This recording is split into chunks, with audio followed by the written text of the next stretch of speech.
কসম, আল্লাহর কসম, আল্লাহর কসম, তার রিজিকের জিম্মাদার আল্লাহ, তার সুস্থতার জিম্মাদার আল্লাহ, হায়াতের জিম্মাদার আল্লাহ, তার বিয়ে করার প্রয়োজনে স্ত্রী দেওয়ার জিম্মাদার আল্লাহ, সন্তান হওয়ার প্রয়োজনে সন্তান হওয়ার জিম্মাদার আল্লাহ, তার রিজিকের জিম্মাদার আল্লাহ, বিদেশে ভিসা দিয়ে দেওয়ার জিম্মাদার আল্লাহ, বিদেশে গেলে একামা দেওয়ার জিম্মাদার আল্লাহ, তার ব্যবসাতে বরকত দেওয়ার জিম্মাদারি আল্লাহ, তার দোকানটাকে হেফাজতের জিম্মাদার আল্লাহ। তোমার জীবনের জন্য যথেষ্ট হয়ে গেল।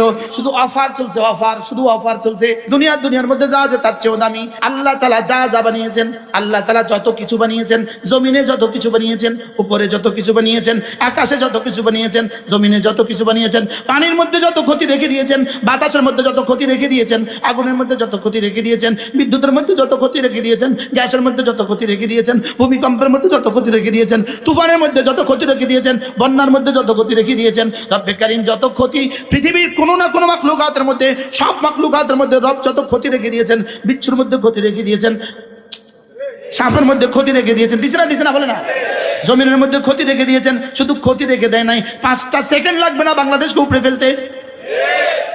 আকাশের মধ্যে যত ক্ষতি রেখে দিয়েছেন, বিদ্যুতের মধ্যে যত ক্ষতি রেখে দিয়েছেন। আমি যে ক্ষতি আমি জানি, যেগুলো আমি জানি না, যেগুলো বিজ্ঞান জানে, যেগুলো বিজ্ঞানও জানে না, যেগুলো রাসূলরা জানে, যেগুলো রাসূলরাও জানে না, যেগুলো জিবরিল জানে, যেগুলো জিবরিলও জানে না, যা যা আপনি বানিয়েছেন সব কিছুর মধ্যে যত ক্ষতি হইতে পারে। তাদাব্বুরাত ইবনুল কাইয়িমের মধ্যে আল্লামা ইবনুল কাইয়িম আল জাওজিয়া আলাইহির মধ্যে লিখেছেন, মানুষের জীবনের সার প্রথমত 2 প্রকার। কিছু সার থেকে আমি বাঁচার সুযোগ আমার কাছে আছে, কিছু সার থেকে বাঁচার সুযোগ আমার কাছে নাই। যেমন ডায়াবেটিস একটা ক্ষতি, এটা আমি জানি, লেকিন এটা থেকে বাঁচার উপায় কি আমি জানি না। ক্যান্সার আমি জানি, লেকিন এটা থেকে বাঁচার উপায় কি আমি জানি না। এবার তিনি বলেন, এবার বলুন তো দেখি, সে ছবি দেখে কেন? রুহের সারের কারণে। সে সিনেমা দেখে কেন? রুহের সারের কারণে। সে চাঁদাবাজি করে কেন? সে দুর্নীতি করে কেন? সে বিড়ি খায় কেন? সে নামাজ পড়ে না কেন? রুহের সার, রুহের ক্ষতি। এই জন্য তুমি আমার তিনটা সিফাতের কথা বলো। আমি তোমার রব লাগি, আমি তোমার মালিক লাগি, আমি তোমার ইলাহ লাগি। কাদ আফলাহা মান তাযাক্কা ওয়া যাকারা ইসমা রাব্বিহি ফাসাল্লা। রব্বুল আলামিন বলেন, কামিয়াব কে? জিকির করে যে, নামাজ পড়ে যে জীবনের নামাজ নাই, যে জীবনের নামাজ নাই, যে জীবনের জিকির নাই, আল্লাহর কসম এটা কোনো জীবন না। ফালা তুতি' মান আগফালনা কলবাহু আন যিকরিনা। আমার জিকির থেকে যে গাফেল, খবরদার খবরদার খবরদার। ফালা তুতি', তুমি তার পেছনে যাবা না, তাকে তুমি নেতা বানাবা না। আমি যদি বলি, আমি কসম খেয়ে বলি, যদি আমাকে বিবিসি প্রশ্ন করে ভূমিকম্প থেকে বাঁচার কোনো তাবিজ দিবেন কিনা, আমি বলবো হ্যাঁ, আমি নবী কথা দিলাম, তু মেরা মাই তেরা। রব যেন বলেন, যাও তুমি আমার, আমি তোমার। এবার রাসূল বলেন, রাকাতা সালাতিল ফজর খায়রুম মিনাদ দুনিয়া ওয়া মা ফিহা। আল্লাহ নবী বলেন, ফজরের 2 রাকাত সুন্নাত দুনিয়ার মধ্যে যা আছে তার চেয়েও দামি। ফজরের 2 রাকাত সুন্নাত দুনিয়ার মধ্যে যা আছে তার চেয়েও দামি। এবার বলুন তো দেখি, কত সম্পদের মালিক হলে দুনিয়ার মধ্যে যা আছে তার চেয়ে দামি হবে? রাকাতা সালাতিল ফজর খায়রুম মিনাদ দুনিয়া ওয়া মা ফিহা। ফজরের 2 রাকাত সুন্নাতের দাম দুনিয়ার মধ্যে যা আছে তার চেয়েও দামি। এবার বন্ধু বলো তো দেখি, যদি কেউ ঘোষণা দেয় আগামী দিন ফজরের 2 রাকাত সুন্নাত পড়লে 500 টাকা দিবে, বলুন তো দেখি বাংলাদেশে মুসলমান কি পরিমাণ মসজিদে যাবে? হ্যাঁ, যাবে না? যাবে না? তোমার কাছে 500 টাকার বিশ্বাস তো হয়ে গেল, লেকিন তোমার নবীর কথা খায়রুম মিনাদ দুনিয়া ওয়া মা ফিহা, দুনিয়ার মধ্যে যা আছে তার চেয়েও দামি, এটা তো তোমার বিশ্বাস হয় নাই। বাস্তব না বাস্তব বলেন?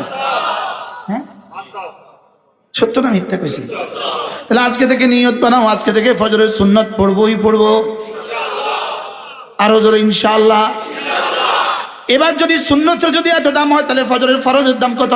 এবার রাসূল বলেন, সুন্নতের দাম তো আমি বসালাম, আমি দিলাম, লেকিন রাসূল নিজের থেকে দেন নাই। ওয়া মা ইয়ানতিকু আনিল হাওয়া, রাসূল নিজের থেকে দেন না যতক্ষণ না তার রব তাকে না বলেন। এবার ফজরের ফরজের দাম কত? এবার রাসূল বলেন, মান সাল্লা সালাতাল ফজরে ফাহুয়া ফি যিম্মাতিল্লাহ। ফজরের নামাজ পড়লো যে, আল্লাহ জিম্মায় ঢুকলো সে। স্লোগান দাও, ফজরের নামাজ পড়লো যে, আল্লাহ জিম্মায় ঢুকলো সে। ফজরের নামাজ পড়লো যে। এজন্য আমি আশাবাদী, এবারে যারা নির্বাচন করবেন বাংলাদেশে, ইসলামের যারা নামে না যারা নির্বাচন করবেন, এদের কারোর আজ থেকে নির্বাচন পর্যন্ত ফজর ছুটতে পারবে না। এবার বুঝা গে, এবার তাহলে বলতে হবে ইসলামী আন্দোলনের যত নেতা কর্মী আছে কেউ ফজর ছাড়তে পারবে না। যদি ফজর ছেড়ে দাও বন্ধু, আল্লাহর জিম্মা থেকে বের হয়ে গেলে। ফজর ছেড়ে দিলে আল্লাহর জিম্মা থেকে তুমি বের হয়ে গেলে। ফজর নামাজি ইমাম আর মুয়াজ্জিন আর তাবলীগের 2-1 জন ছাড়া বাকিরা কোথা থাকে? যারা ফজরে জাগবেন না, আপনাদের দিয়ে কমপক্ষে ইসলামী আন্দোলন এদেশে হবে না। ফজরের নামাজে পড়লো যে আল্লাহ জিম্মায় ঢুকলো সে। এই জন্য আমি এক প্রজন্ম চাই যে প্রজন্মের নাম হবে ফজর প্রজন্ম। সুবহানাল্লাহ বলেন। আমি এক আন্দোলন চাই যে আন্দোলন নাম হবে ফজরের নামাজের আন্দোলন। আমি বলি বন্ধু, আল্লাহর কসম, আল্লাহর কসম, আল্লাহর কসম, যেদিনে জাতির ফজর আর জুমা এক হবে সেদিন তোমাকে আর আন্দোলন করতে হবে না, হুকুমত তোমাকে রব গিফট করবে। ফজর আর জুমা যেদিন এক হবে, এজন্য বন্ধু নিয়ত করো ফজর আর ছাড়বো না। বলো বন্ধু, ফজর আর করবো না কাজা।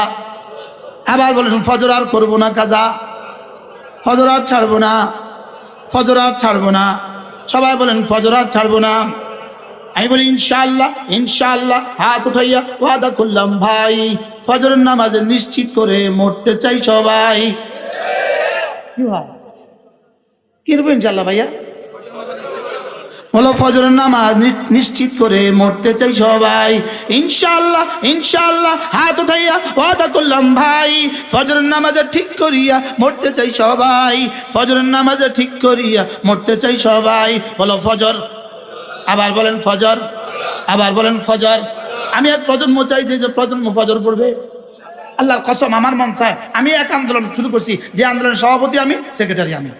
শুকর আদায়ের জন্য বলি, এতগুলো মিডিয়ার সামনে শুকর আদায়ের জন্য বলি, শুকর আদায়ের জন্য বলি, শুকর আদায়ের জন্য বলি। আমার ফজরের জামাত ছুটছে কবে আমার জীবনে কোনোদিন মনে নাই। আলহামদুলিল্লাহ, আবার বলেন আলহামদুলিল্লাহ। ওমা উবাররিউ নাফসি ইন্নান নাফসা লাআম্মারাতুম বিসসু। আর ফজর বলছি তো এই জন্য, আল্লামা ইবনুল কাইয়িম আল জাওজিয়া তিনি বলেন, একজন মুসলমানের উপরে আল্লাহর পক্ষ থেকে সবচেয়ে বড় পরীক্ষা হলো ফজরের নামাজ। সবচেয়ে বড় পরীক্ষা কি? তো পরীক্ষা যদি সবচেয়ে বড় হয়, পুরস্কারও সবচেয়ে বড় হবে। সুবহানাল্লাহ বলে। এবার তিনি লিখছেন ফজর নামাজ এই কিতাবের মধ্যে আছে, আমাদের এই কিতাব আমি ফেরি করি, আমি এটা কিতাবের ফেরিওয়ালা, আল ওয়াবিলুস সাইয়্যিব ফিল কালিমিত তাইয়্যিব, আমি এই কিতাবের ফেরিওয়ালা। এই কিতাবের মধ্যে তিনি লিখছেন পরীক্ষা এতটা কঠিন হয় না, পরীক্ষা এতটা কঠিন হয় না যে কেউ পারে না, আর এতটা সহজ হয় না যে সকলেই পারে। বিসিএস পরীক্ষা বুঝি এতটা সহজ হয় যে ৮০,০০০ পরীক্ষা দিচ্ছে ৮০,০০০ পারে, আবার এতটা বুঝি কঠিন হয় ৮০ জনও পারে না। সরকারের টার্গেট থাকে, এবার নিবে কতজন? ৮০০ জন। মাসালান নিবে কতজন? ৮০০ জন। পরীক্ষা দিচ্ছে ৮০,০০০। এমনভাবে পরীক্ষা প্রশ্নটা করে যে ৮০০ জনই পাস করে, বাকিরা ফেল করে। এবার বলো তো দেখি ফজর নামাজ কি? পরীক্ষা। ফজর নামাজ কি? এবার পরীক্ষায় পাস করবে, সবাই ফেল করবে না কেউ কেউ পাস করবে? এবার সবাই পাস করবে না কেউ কেউ ফেল করবে? এবার ফেল করবে কারা? ফেল করবে কারা? মুনাফিক যারা। পাস করবে কারা? মুমিন যারা।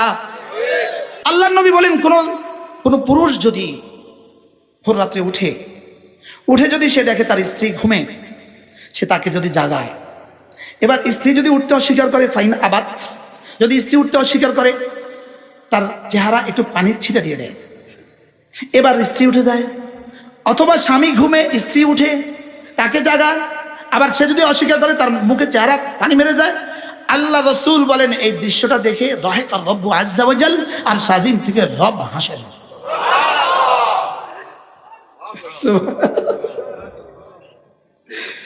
তাহলে ফজরের নামাজে পড়লো যে আল্লাহ জিম্মায় ঢুকলো সে, ফজরের নামাজে পড়লো যে আল্লাহ জিম্মায় ঢুকলো সে। যে জাতি ফজর পড়বে না, এ জাতি ইসলামী হুকুমত জীবনেও স্বপ্নেও দেখবে না। মান সাল্লা সালাতাল ফজরে ফাহুয়া ফি জিম্মাতিল্লাহ। ফজরের নামাজ পড়লো যে আল্লাহর জিম্মাদারিতে ঢুকে গেল, যে আল্লাহর জিম্মাতে ঢুকে গেল, তার রিজিকের জিম্মাদার আল্লাহ, তার সুস্থতার জিম্মাদার আল্লাহ, হায়াতের জিম্মাদার আল্লাহ, তার বিয়ে করার প্রয়োজনে স্ত্রী দেওয়ার জিম্মাদার আল্লাহ, সন্তান হওয়ার প্রয়োজনে সন্তান হওয়ার জিম্মাদার আল্লাহ, তার রিজিকের জিম্মাদার আল্লাহ, বিদেশে ভিসা দিয়ে দেওয়ার জিম্মাদার আল্লাহ, বিদেশে গেলে একামা দেওয়ার জিম্মাদার আল্লাহ, তার ব্যবসাতে বরকত দেওয়ার জিম্মাদারি আল্লাহ, তার দোকানটাকে হেফাজতের জিম্মাদার আল্লাহ। মান সাল্লা সালাতাল ফজরে ফাহুয়া ফি জিম্মাতিল্লাহ। আমি যদি বলি, আমি কসম খেয়ে বলি, যদি আমাকে বিবিসি প্রশ্ন করে ভূমিকম্প থেকে বাঁচার কোনো তাবিজ দিবেন কিনা, আমি বলবো হ্যাঁ, ভূমিকম্প থেকে বাঁচার তাবিজ ফজরের নামাজ। সুবহানাল্লাহ বলে না? আবার বলেন ভূমিকম্প থেকে বাঁচার তাবিজ কি বন্ধু? ফজর নামাজ ভূমিকম্প থেকে বাঁচার তাবিজ। মান সাল্লা সালাতাল ফজরে ফাহুয়া ফি জিম্মাতিল্লাহ, রাওয়াহুল বুখারী। সুবহানাল্লাহ।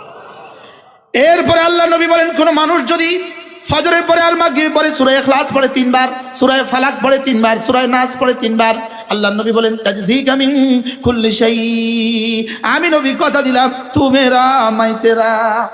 রব যেন বলেন যাও তুমি আমার আমি তোমার।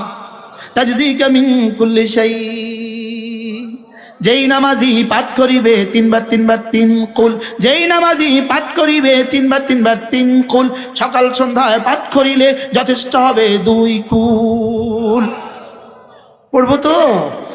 শুধু অফার চলছে, অফার, শুধু অফার চলছে। ফজরের নামাজের 2 রাকাত সুন্নাত, দুনিয়ার মধ্যে যা আছে তার চেয়েও দামি।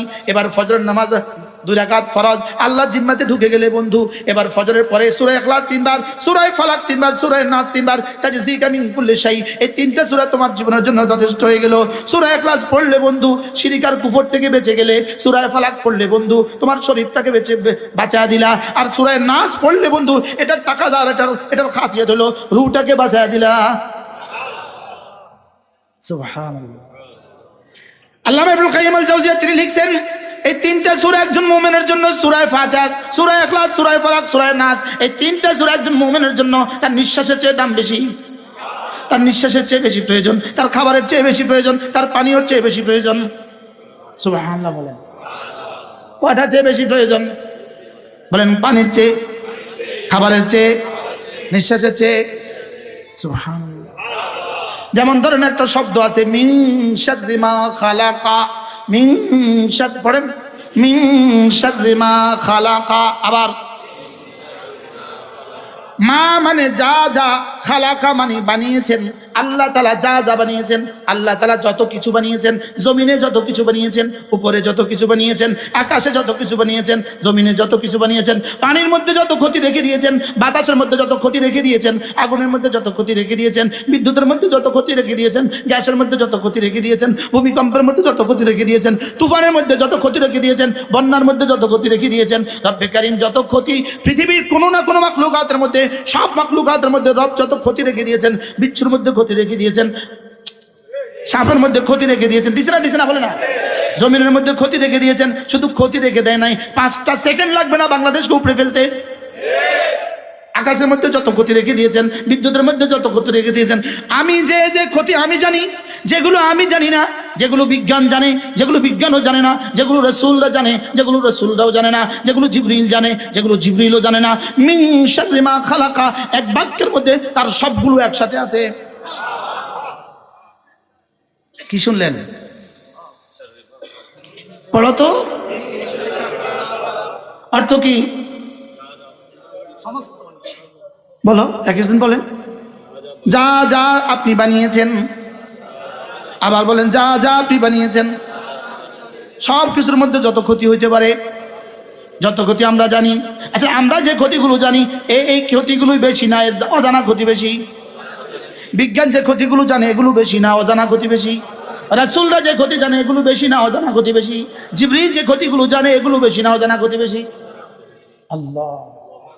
তাইলে মিন শাররি মা খালাক, মিন শাররি মা খালাক, তাদাব্বুরাত ইবনুল কাইয়িমের মধ্যে আল্লামা ইবনুল কাইয়িম আল জাওজিয়া আলাইহিস রাহমাত সূরা ফালাকের তাফসীরের মধ্যে লিখেছেন, মানুষের জীবনের সার প্রথমত 2 প্রকার।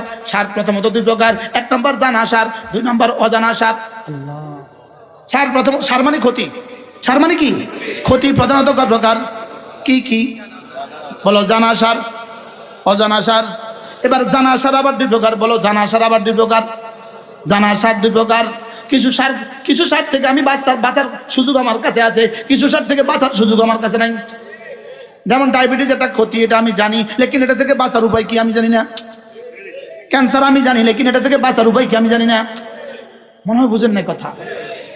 এবার তিনি বলেন সূরা ফালাক আর নাসের মধ্যে, সূরা ফালাক আর নাসের মধ্যে কুল আউযু বিরাব্বিল ফালাক মিন শাররি মা খালাকা ওয়া মিন শাররি গাসিকিন ইযা ওয়াকাবা ওয়া মিন শাররিন নাফাতাতি ফিল উকাদ ওয়া মিন শাররি হাসিদিন ইযা হাসাদ।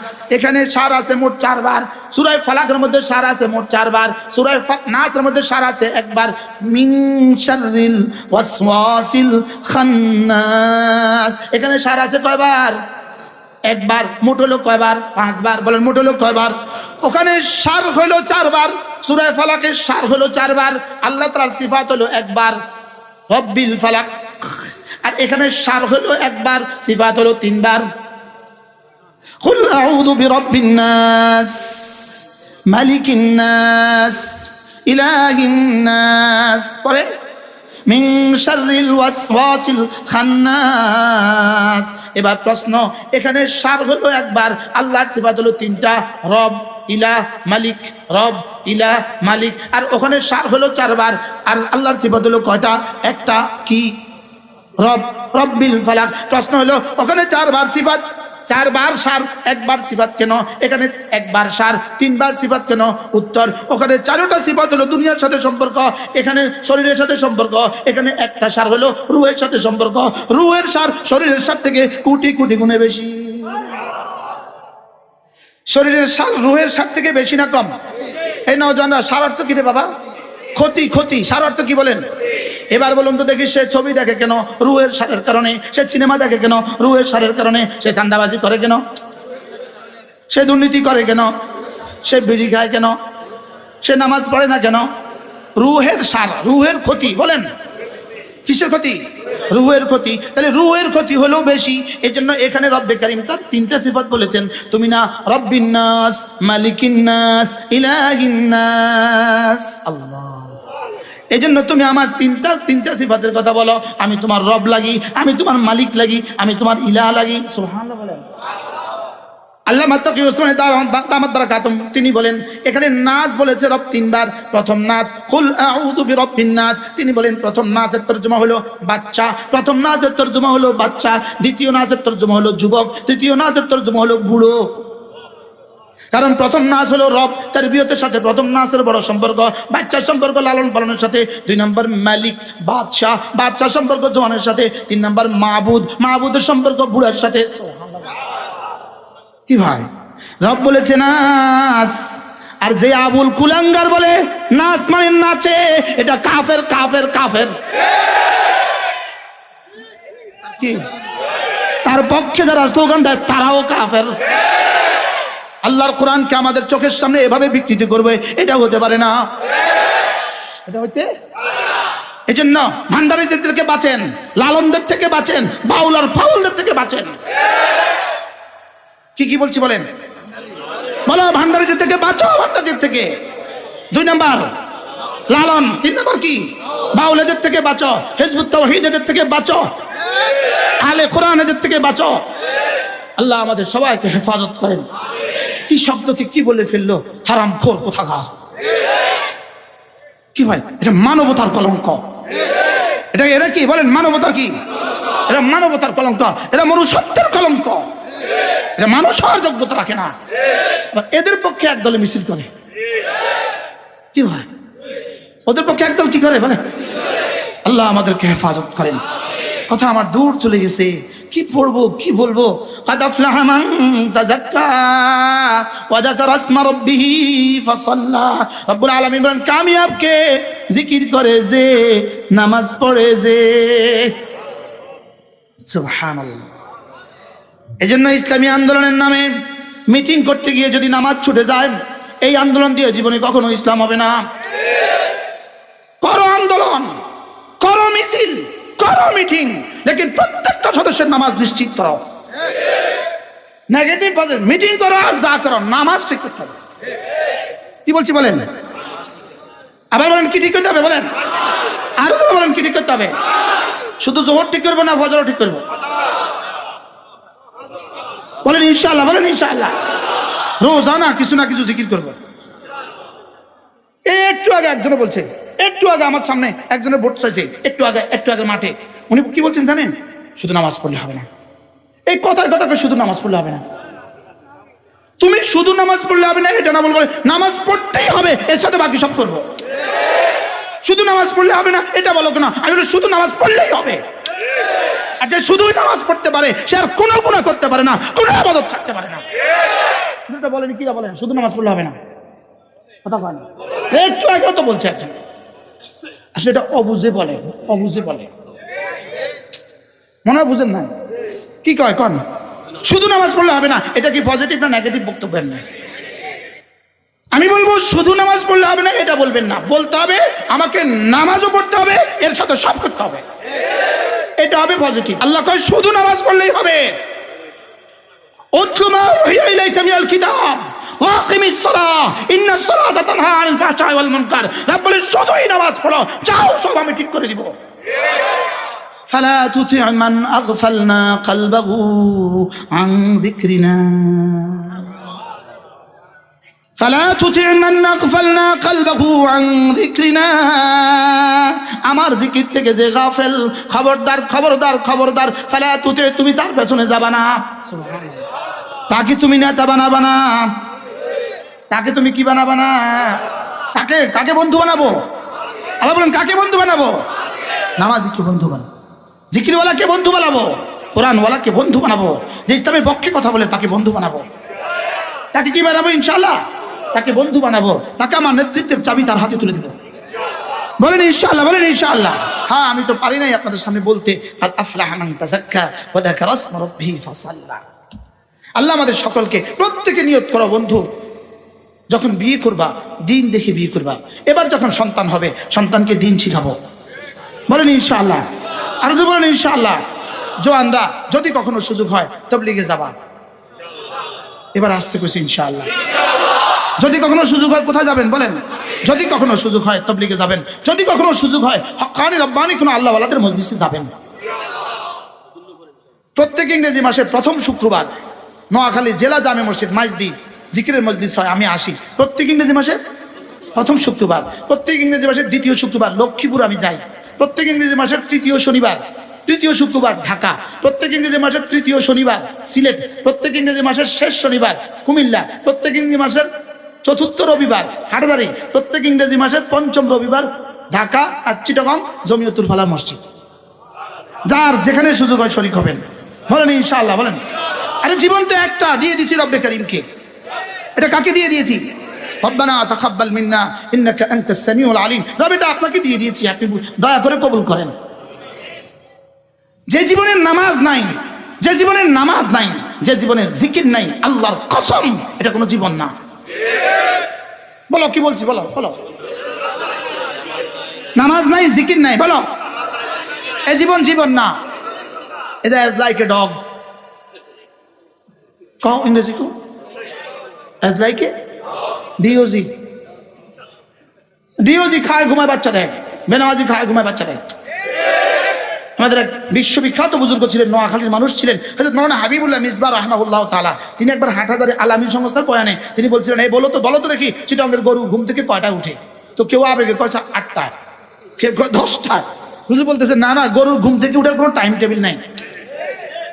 বলেন গরুর ঘুম থেকে উঠার কি নাই বলেন? তো গরুর যেমন ঘুম থেকে উঠার টাইম টেবিল নাই, বেনামাজিরও ঘুম থেকে উঠার টাইম টেবিল নাই। এবার বুঝছি ভালো। গরু ঘুম থেকে উঠে দুই প্রয়োজনে। হুজুর বলেন যে গরুর ঘুম থেকে উঠে দুই প্রয়োজনে, আউটের প্রয়োজন আর ইনের প্রয়োজন। কি? খাওয়ার পায়খানা। এই দুই জরুরত ছাড়া গরু জীবনেও ঘুম থেকে উঠে না। এবার বলো তো দেখি বেঈমান বেনামাজি আর বেঈমান কয় প্রয়োজনে ঘুম থেকে উঠে? কি কি? খাওয়ার জরুরত, বাথরুম। এবার মুমিন ঘুম থেকে উঠে কোন প্রয়োজনে? নামাজ। মুমিন ঘুম থেকে উঠে কোন প্রয়োজনে? আল্লাহ তাআলা আমাদের জীবনের শেষ নামাজটাও জামাতের সাথে পড়া তৌফিক দান করেন।